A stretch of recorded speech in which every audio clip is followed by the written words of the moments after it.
कोल India ने बढ़ा दी कोयले की कीमत। 1 अप्रैल से कोयला हो जाएगा महंगा।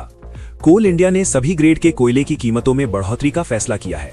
1 अप्रैल से कोयला लगभग 0.24% महंगा हो जाएगा। ई ऑक्शन में भी नई दरें लागू होंगी। झारखंड में आज बिगड़ा रहेगा मौसम। पूरे राज्य में आंधी, वज्रपात और ओलावृष्टि का ऑरेंज अलर्ट। 60 से 70 किलोमीटर प्रति घंटा रहेगी हवा की रफ्तार।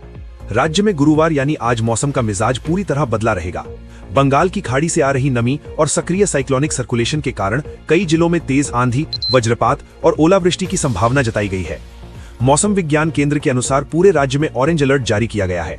दोपहर बाद 60 से 70 किलोमीटर प्रति घंटा की रफ्तार से धूल भरी आंधी चल सकती है। मौसम वैज्ञानिकों ने लोगों को सतर्क रहने और अनावश्यक बाहर नहीं निकलने की सलाह दी है।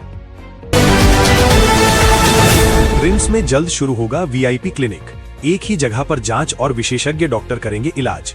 शुरुआत 15 मरीजों से, बाद में संख्या बढ़ेगी। सामान्य ओपीडी में नहीं लगना होगा कतार में। सीएमसी की तर्ज पर होगी नई व्यवस्था। राज्य के सबसे बड़े सरकारी अस्पताल रिम्स में मरीजों को बेहतर और तुरंत इलाज की सुविधा देने के लिए जल्द वीआईपी क्लिनिक शुरू की जाएगी। ये देश के प्रमुख संस्थानों एम्स, सीएमसी और सीजीपीजीआई की तर्ज पर संचालित होगा। यहाँ सामान्य ओपीडी से अलग मरीजों को एक ही स्थान पर विशेषज्ञ डॉक्टरों से परामर्श और जांच की सुविधा मिलेगी। इस नई व्यवस्था का उद्देश्य अस्पताल में बढ़ते दबाव को संतुलित करना व मरीजों को विकल्प देना है। शुरुआत में फिजिशियन, कार्डियोलॉजिस्ट, न्यूरोलॉजिस्ट और ऑर्थोपेडिक विशेषज्ञ की सेवाएं यहां उपलब्ध रहेंगी। रोजाना 10 से 15 मरीजों को ही देखा जाएगा। रिस्पॉन्स के आधार पर आगे मरीजों की संख्या व सुविधाओं का विस्तार किया जाएगा। सरकार प्रमोशन पर लगी रोक हटाने की तैयारी में है।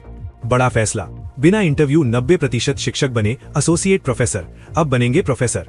उच्च तकनीकी शिक्षा विभाग ने वीवी से संशोधित प्रस्ताव मांगा है। राज्य के विश्वविद्यालयों में सिलेक्शन ग्रेड असिस्टेंट प्रोफेसर से बिना इंटरव्यू के एसोसिएट प्रोफेसर बने शिक्षकों के लिए राहत भरी खबर है। सरकार अब इनके आगे के प्रमोशन पर लगी रोक हटाने की तैयारी में है, जिससे इनके प्रोफेसर बनने का रास्ता साफ हो जाएगा। दरअसल राज्य के विश्वविद्यालयों में एसोसिएट प्रोफेसर की कुल संख्या लगभग 400 है। इनमें करीब 90% शिक्षक सिलेक्शन ग्रेड के आधार पर बिना इंटरव्यू इस पद पर पहुंचे हैं, जबकि केवल 10% शिक्षक ही जेपीएससी के इंटरव्यू के जरिए एसोसिएट प्रोफेसर बने हैं।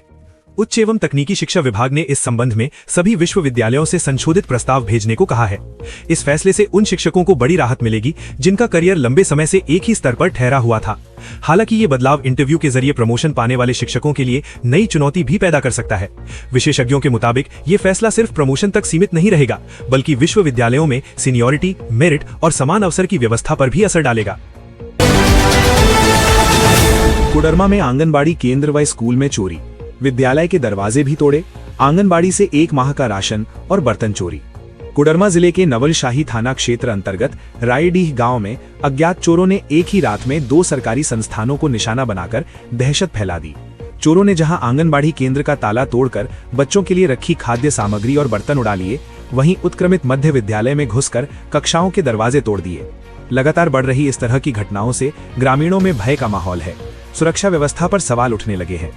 आंगनबाड़ी से 1 माह का राशन और बर्तन चोरी। आंगनबाड़ी केंद्र की सेविका रंजू देवी ने बताया कि गुरुवार सुबह उन्हें ग्रामीणों से चोरी की सूचना मिली। केंद्र पहुंचने पर उन्होंने देखा कि मुख्य दरवाजा टूटा हुआ था और अंदर का सामान अस्त व्यस्त पड़ा था। बच्चों के लिए रखा करीब 1 महीने का खाद्य सामग्री और बर्तन गायब थे।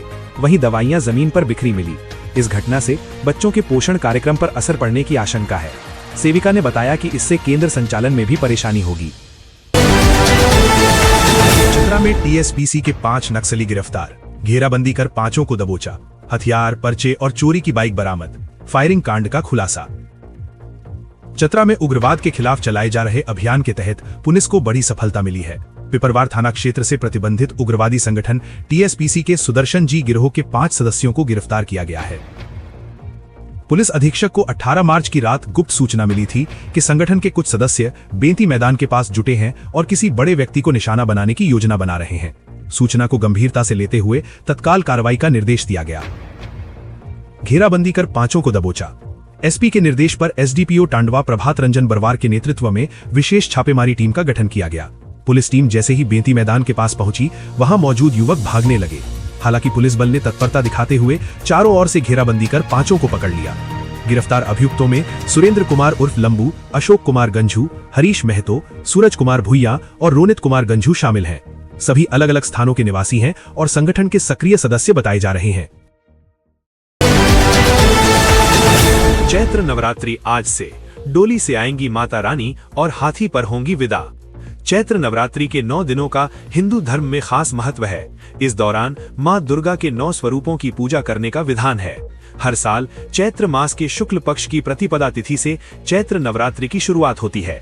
इसके प्रथम दिन पर शुभ मुहूर्त में कलश स्थापना का प्रावधान है और अगले 9 दिनों तक देवी के 9 अलग अलग स्वरूपों में पूजा की जाती है। पंचांग के अनुसार इस बार चैत्र नवरात्रि 19 मार्च गुरुवार से शुरू हो रही है। ये जानकारी भद्रकाली मंदिर के पुजारी सह ज्योतिषीय संदीप शर्मा ने दी। उन्होंने बताया कि इस वर्ष मां का आगमन डोली पर होगा, जबकि गमन हाथी पर होगा। धार्मिक मान्यता के अनुसार मां दुर्गा इस बार पालकी यानी डोली में सवार होकर आएंगी। शास्त्रों और देवी पुराण के अनुसार मां का पालकी पर आना ज्यादा शुभ नहीं माना जाता है। इसे एक संकेत के रूप में देखा जाता है जो आने वाले समय में आर्थिक अस्थिरता, प्राकृतिक परेशानियां या स्वास्थ्य से जुड़ी चुनौतियों की ओर इशारा कर सकता है। हालांकि धार्मिक और आध्यात्मिक दृष्टि से ये भी माना जाता है कि अगर नवरात्र के दौरान श्रद्धा, पूजा पाठ, दान और भक्ति सही तरीके से की जाए तो नकारात्मक प्रभाव कम हो सकते हैं और जीवन में सकारात्मकता बनी रहेगी। अवैध संरचनाओं को तोड़ने पर हाई कोर्ट की रोक। आरआरडीए की अपील पर हाई कोर्ट का अंतरिम आदेश, यथास्थिति बनाए रखने का निर्देश। झारखंड हाई कोर्ट ने रांची क्षेत्रीय विकास प्राधिकरण आरआरडीए की ओर से दायर अपील पर बुधवार को सुनवाई करते हुए महत्वपूर्ण अंतरिम आदेश जारी किया। चीफ जस्टिस एमएस सोनक की अध्यक्षता वाली खंडपीठ ने आरआरडीए की अपील को सुनवाई के लिए स्वीकृत करते हुए एकल पीठ के आदेश पर रोक लगा दी। कोर्ट ने अगली सुनवाई तक संबंधित परिसर की स्थिति यथावत बनाए रखने का निर्देश दिया है। साथ ही याचिकाकर्ताओं की कथित अवैध संरचना को तोड़ने पर भी रोक लगा दी गई है। दरअसल आरआरडीए ने हाई कोर्ट की एकल पीठ के उस आदेश को चुनौती दी है जिसमें कहा गया था कि झारखंड पंचायत राज अधिनियम से शासित क्षेत्रों में भवन निर्माण पर आरआरडीए का नियंत्रण नहीं है। एकल पीठ ने याचिकाकर्ताओं की संपत्तियों के खिलाफ जारी विध्वंस और सीलिंग आदेशों को भी रद्द कर दिया था। रांची क्षेत्रीय विकास प्राधिकरण ने जताई आपत्ति। मामले में आरआरडीए की ओर से महाधिवक्ता राजीव रंजन ने पक्ष रखते हुए दलील दी कि एकल पीठ का आदेश गलत है और इससे प्राधिकरण की वैधानिक शक्तियां प्रभावित हो रही हैं। उन्होंने इसे निरस्त करने की मांग की। खंडपीठ ने मामले की अगली सुनवाई जून माह में निर्धारित की है। साथ ही अपीलकर्ताओं को शेष प्रतिवादियों को नोटिस देने का निर्देश भी दिया गया है। विधानसभा सत्र के बजट सत्र, ज्यादा बिजली बिल आने पर संशोधन होगा। ऊर्जा विभाग में बहाली की नियमावली तैयार। योगेंद्र महतो। उपभोक्ताओं को एक साथ लाखों का बिल मिल रहा, शिकायतों के लिए पोर्टल बने, जयराम महतो। विधानसभा सत्र के बजट सत्र के अंतिम दिन बुधवार को विधायक जयराम महतो ने सदन में ऊर्जा विभाग में कर्मियों की कमी और बिजली बिल की मनमानी वसूली का मामला उठाया और जिम्मेदार पदाधिकारियों पर कार्रवाई की मांग की। उन्होंने अल्पसूचित प्रश्न के माध्यम से कहा कि उपभोक्ताओं को एक साथ लाखों रुपए का बिल भेजा जा रहा है। उन्होंने शिकायतों के लिए पोर्टल बनाने की मांग की। इस पर मंत्री योगेंद्र प्रसाद ने कहा कि ऊर्जा विभाग में बहाली के लिए नियुक्ति नियमावली बन गई है, अब ये कैबिनेट में जाएगी। 4-5 महीने में पूरी प्रक्रिया पूरी की जाएगी। बिजली बिल गड़बड़ी के सवाल पर मंत्री ने कहा कि पुराने बकाया बिजली बिल का कैरी फॉरवर्ड हो रहा है। पुराने की जगह स्मार्ट मीटर लगाया जा रहा है, इसलिए पुराना बकाया भी नए बिल के साथ जा रहा है। हर महीने बिल का मैसेज दिया जा रहा है। यदि किसी उपभोक्ता को ज्यादा बिल आया है तो उसका साक्ष्य दे, उसमें संशोधन होगा। साथ ही इसके लिए जिम्मेदार अधिकारियों पर कार्रवाई की जाएगी। झारखंड एचसी का कड़ा रुख। पुलिस कर्मियों को एसीपी लाभ दें या डीजीपी हाजिर हों। सहायक आचार्य नियुक्ति पर जेएसएससी को फटकार। रांची कार्यप्रणाली पर कड़ा रुख अपनाया है। बुधवार को हुई अलग अलग सुनवाइयों में अदालत ने पुलिस कर्मियों को एसीपी लाभ देने और सहायक आचार्य नियुक्ति मामले में अधिकारियों को स्पष्ट जवाबदेही तय करने का निर्देश दिया है। हाईकोर्ट के जस्टिस दीपक रोशन की अदालत में झारखंड पुलिस के एसीपी लाभ से जुड़े अवमानना मामले में बुधवार को सुनवाई हुई। अदालत ने राज्य सरकार और पुलिस महानिदेशक को कड़ा निर्देश देते हुए 4 सप्ताह के भीतर पूर्व आदेश का अनुपालन करने को कहा। कोर्ट ने स्पष्ट कहा कि यदि निर्धारित अवधि में आदेश का पालन नहीं किया जाता है तो डीजीपी को स्वयं अदालत में उपस्थित होकर ये बताना होगा कि आदेश का अनुपालन क्यों नहीं किया गया। झारखंड पुलिस मेंस एसोसिएशन की ओर से एसीपी लाभ दिए जाने को लेकर हाईकोर्ट में याचिका दायर की गई थी। इस पर पूर्व में एकल पीठ ने राज्य सरकार को पुलिस कर्मियों को एसीपी का लाभ देने का निर्देश दिया था। आदेश के बाद इसका अनुपालन नहीं किए जाने पर एसोसिएशन की ओर से अवमानना याचिका दाखिल की गई है। साहिबगंज में भ्रष्टाचार पर कड़ा प्रहार। बरहरवा के आपूर्ति पदाधिकारी 40,000 घूस लेते रंगे हाथ गिरफ्तार। झारखंड के साहिबगंज जिले के बरहरवा प्रखंड में भ्रष्टाचार के खिलाफ बड़ी कार्रवाई करते हुए दुमका एसीबी की टीम ने प्रखंड आपूर्ति पदाधिकारी एमओ नंदन कुमार को 40,000 रुपए घूस लेते रंगे हाथ गिरफ्तार कर लिया। ये कार्रवाई प्रखंड मुख्यालय स्थित उनके कार्यालय में की गई, जिससे पूरे इलाके में हड़कंप मच गया। डीलरों से अवैध वसूली की शिकायत। जानकारी के अनुसार बरहरवा प्रखंड के डीलरों से प्रत्येक माह 5,000 रुपए की अवैध वसूली की जा रही थी। इसको लेकर डीलर एसोसिएशन के अध्यक्ष आलमगीर आलम ने दुमका एसीबी से शिकायत दर्ज कराई। शिकायत में बताया गया कि एमओ नंदन कुमार सभी डीलरों पर पैसे जमा करने का दबाव बना रहे थे, जिससे डीलरों में काफी नाराजगी थी। जाल बिछाकर की गई गिरफ्तारी। शिकायत मिलने के बाद एसीबी की टीम ने पूरी योजना बनाकर कार्रवाई की। तय योजना के अनुसार आलमगीर आलम को 40,000 रुपए देकर एमओ के पास भेजा गया। जैसे ही उन्होंने पैसे सौंपे, पहले से घात लगाए एसीबी के अधिकारी मौके पर पहुंचे और नंदन कुमार को रिश्वत लेते हुए रंगे हाथ पकड़ लिया। इस दौरान टीम के सदस्य सादे लिबास में मौजूद थे। पलामू में धूमधाम से शुरू हुई चैती नवरात्र। मंदिरों में उमड़ी श्रद्धालुओं की भीड़। झारखंड के पलामू में गुरुवार को भारतीय नववर्ष चैत्र शुक्ल प्रतिपदा के साथ चैती नवरात्र का शुभारंभ धूमधाम से हुआ। इस पावन अवसर पर पूरे जिले में धार्मिक उत्साह देखने को मिला। श्रद्धालुओं ने पूजा अर्चना कर नए साल की शुरुआत की और सुख समृद्धि की कामना की। इंतजार खत्म। टाटा मोटर्स के कर्मचारियों की जल्द बढ़ेगी सैलरी। ग्रेड रिवीजन पर आज लग सकती है मुहर। टाटा मोटर्स जमशेदपुर प्लांट में ग्रेड रिवीजन का मामला अब निर्णायक मोड़ पर पहुंच गया है। 1 अप्रैल 2026 से लागू होने वाले नए समझौते को लेकर प्रबंधन और यूनियन के बीच चल रही मैराथन वार्ता के बाद गुरुवार को अंतिम मुहर लगने की प्रबल संभावना है। सूत्रों के अनुसार दोनों पक्षों के बीच लगभग सभी मुख्य बिंदुओं पर सहमति बन चुकी है। इस हाई वोल्टेज वार्ता के बीच 7,321 स्थायी कर्मचारियों की नजरें वेतन वृद्धि के नए रिकॉर्ड बना सकता है। गुमला में दोस्ती और भरोसे को किया दागदार। महिला दोस्त ने टीचर को लगा दिया 32 लाख का चूना।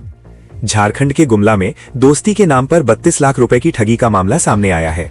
रांची की महिला पर निवेश के नाम पर धोखाधड़ी का आरोप है। पीड़िता ने कर्ज लेकर और जमीन बेचकर रकम दी थी। पुलिस मामले की जांच में जुटी है और आरोपी से पूछताछ जारी है। इससे संबंधित पूरी खबर नीचे पढ़ें। गुमला सदर थाना क्षेत्र में दोस्ती के नाम पर ठगी का एक चौंकाने वाला मामला सामने आया है। यहाँ एक महिला शिक्षक ने अपनी ही करीबी दोस्त पर 32 लाख रुपए की ठगी का आरोप लगाया है। इस घटना ने पूरे इलाके में सनसनी फैला दी है और लोगों के बीच चर्चा का प्रमुख विषय बन गया है। शपथ ग्रहण से पहले मेयर रोशनी खलखो ने भगवान बिरसा मुंडा को किया नमन, साफ सफाई कर दिया संदेश। रांची की नवनिर्वाचित मेयर रोशनी खलखो ने शपथ ग्रहण से पूर्व धरती आबा भगवान बिरसा मुंडा को नमन कर अपने कार्यकाल की शुरुआत की। गुरुवार को वो रांची स्थित बिरसा मुंडा पार्क पहुंची, जहां उन्होंने भगवान बिरसा मुंडा की आदमकद प्रतिमा के पास साफ सफाई कर स्वच्छता का संदेश दिया।